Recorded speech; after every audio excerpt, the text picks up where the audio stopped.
C'est la cerise sur le gâteau. Avril 2014 à Paris, le premier salon dédié à la pâtisserie a réuni 17 000 visiteurs pour sa première édition.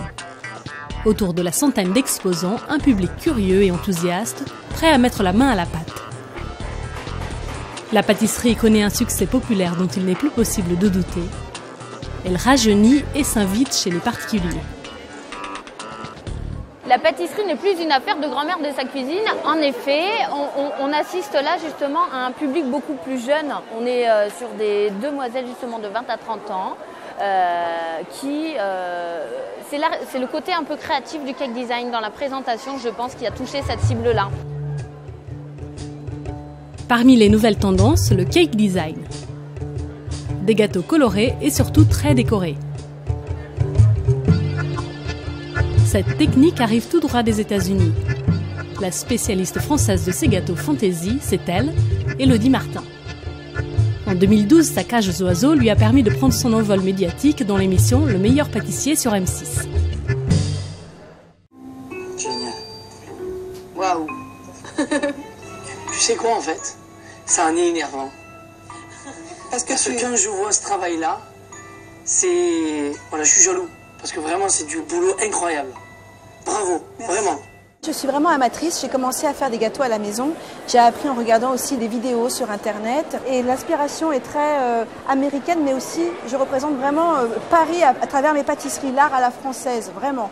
Comme un créateur de mode qui essaye de s'imposer, eh bien, j'essaye aussi de vraiment m'imposer avec ce côté très girly, mais en même temps prestigieux. Parmi les visiteurs du salon, certains sont venus perfectionner leurs connaissances dans les ateliers. Comme eux, dans toute la France, des centaines de milliers d'amateurs se sont pris de passion pour la pâtisserie et dans leur cuisine se lancent des défis de professionnels. Voilà, donc tu récupères tout bien en une fois. Bah, on n'est pas loin. Ouais. Moi, je préfère, moi, c'est bien. Moi. Pour moi, ouais. Vaut mieux que ce soit ouais. Ouais, c'est ça, c'est ça. Donc ça, dans la poche à douille, bien les mains comme il faut. C'est vrai que la pâtisserie, c'est une fierté de faire mes gâteaux et mes macarons, là, en l'occurrence. Comme des professionnels, oui. Et c'est aussi les émissions culinaires qui, enfin, surtout dans mon cas aussi, qui me donnent envie d'essayer de faire aussi bien que les pros. À vos marques, prêt, pâtisser. Depuis 2012, la pâtisserie joue les stars à la télé. Cyril Lignac et son émission Le meilleur pâtissier a réuni plus de 3,5 millions de téléspectateurs autour d'une pièce montée.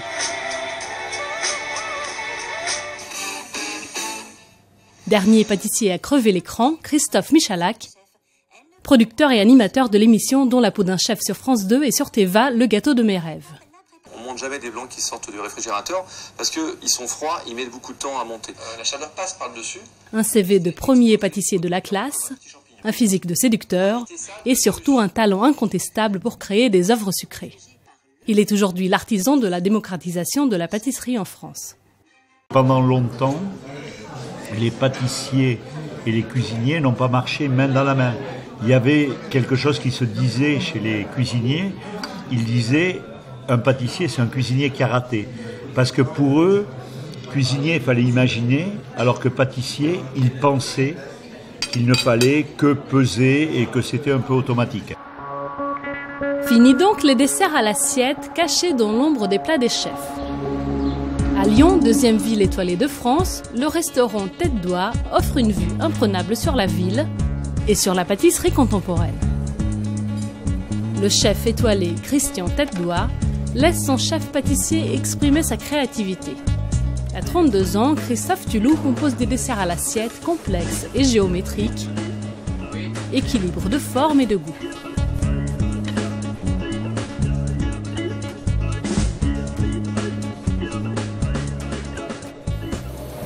Je vais récupérer mon petit sablé noisette. Je vais le masquer avec des segments d'orange. Et ensuite, je vais rajouter ma petite raviole dessus.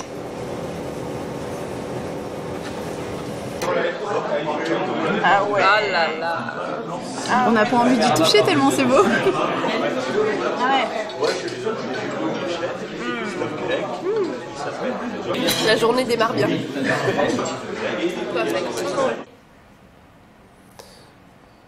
J'aime bien que les gens se disent ouais, on n'a pas envie d'y toucher, tellement c'est joli. Mais en général, c'est joli et c'est aussi bon, normalement. Les pâtissiers français ont leur concours.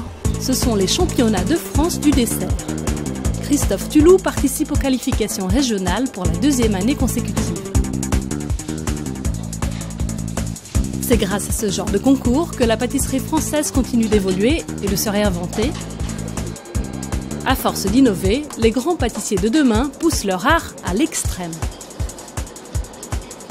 Ils sont 7 ou 8, ils ont un dessert qu'ils ont créé déjà, ils ont imaginé un dessert qui n'existe pas sur des cartes de restaurant et ils ont 3 heures pour réaliser ce dessert en 10 assiettes. Pour les juniors, c'est la possibilité d'intégrer des grands palaces ou des grands restaurants comme pâtissiers et chez les professionnels, c'est un tremplin dans la carrière. C'est excitant en fait. C'est palpitant de devoir courir et réaliser ces 10 assiettes en 3 heures, ce stress, cette montée d'adrénaline, je trouve ça assez incroyable. C'est pour ça que j'ai choisi ce métier d'ailleurs.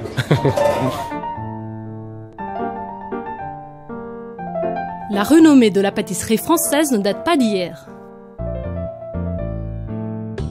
Au XVIe siècle, Catherine de Médicis fait entrer à la cour de France les techniques culinaires italiennes, dont la fameuse crème chantilly.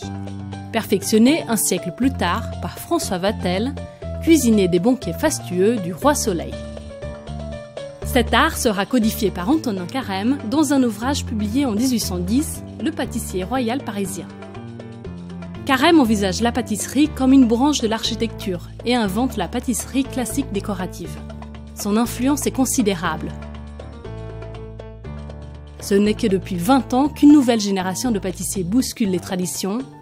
Philippe Conticini a changé les codes s'inspirant des techniques de la cuisine salée.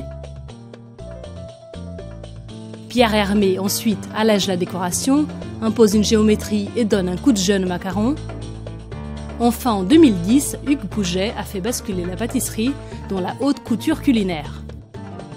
Les créations de Hugo et Victor sont aussi éphémères que saisonnières. Pierre Hermé a un peu plus de 50 ans aujourd'hui. Ça fait 25 ans qu'il est sur la place et c'est vrai qu'il a ouvert un périmètre qui n'existait pas. Il a ouvert la porte à des gens comme moi. Le succès d'Hugo et Victor repose sur les créations raffinées vendues telles des bouchées précieuses qui réaffirment l'excellence de la pâtisserie à la française. Dans une pâtisserie plus traditionnelle, on va faire des tartes au citron, des tartes aux pommes, des tartes aux fraises.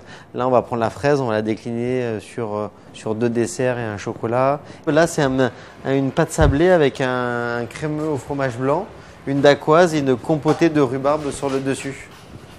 Un dessert plutôt traditionnel, donc là en l'occurrence une religieuse, et le bonbon au chocolat qui s'accompagne, donc une coque en chocolat avec un caramel aux fruits, donc à la rhubarbe. Que ce soit à Miami, Londres, Tokyo ou Paris, leur boutique joue avec les codes du luxe et de la joaillerie. Champion de France des desserts en 2003, Hugues Pouget a compris qu'après le goût et l'esthétique, le marketing était l'autre ingrédient qui peut faire la différence. Je ne veux pas spécialement bouleverser les codes de la pâtisserie, mais en tout cas, on veut proposer une approche un petit peu différente de la présentation à notre approche. Par exemple, on présente les gâteaux de façon verticale, on aborde les desserts autour des fruits. Et le cœur de notre travail, c'est de faire des déclinaisons autour des fruits. En ce moment, on va décliner le fruit de la passion, on va décliner le café, on décline la rhubarbe. Moi, j'ai appris mon métier dans les maisons haut de gamme et donc je fais ce que je sais faire. Et c'est vrai que c'est peut-être un peu plus facile d'avoir une image de maison de très grande qualité, d'une maison haut de gamme pour s'exporter. Et bien d'autres pâtissiers ont suivi, jusqu'à bousculer les codes du dîner. Dans le restaurant d'Essence à Paris, le menu dégustation est exclusivement composé de desserts à l'assiette. Glace percée les enfants? Ancien chef pâtissier dans des restaurants parisiens 3 étoiles, Christophe Boucher propose une expérience unique, ni salon de thé, ni pâtisserie de luxe. J'ai fait 2 sorbets différents en fait, un à base de feuilles de moutarde verte et un à base de feuilles de moutarde pourpre. Mais là je voulais vraiment avoir le côté végétal. Donc là j'ai rajouté ma burrata. Une burrata de qualité, de préférence, vraiment bien crémeuse. Fleur de sel, poivre. Je vais rajouter ensuite des oranges sanguines. L'orange sanguine, c'est vraiment pour justement faire passer le plat du côté sucré. Pour finir, on a la moutarde classique, la moutarde de Dijon, juste transformée en poudre. Voilà, qu'on vient juste mettre tout autour. Voilà, on n'est que sur du naturel, du végétal. Pour moi, c'est le genre de dessert qui rentre vraiment dans la catégorie vraiment borderline, enfin, vraiment à limite entre le salé et le sucré.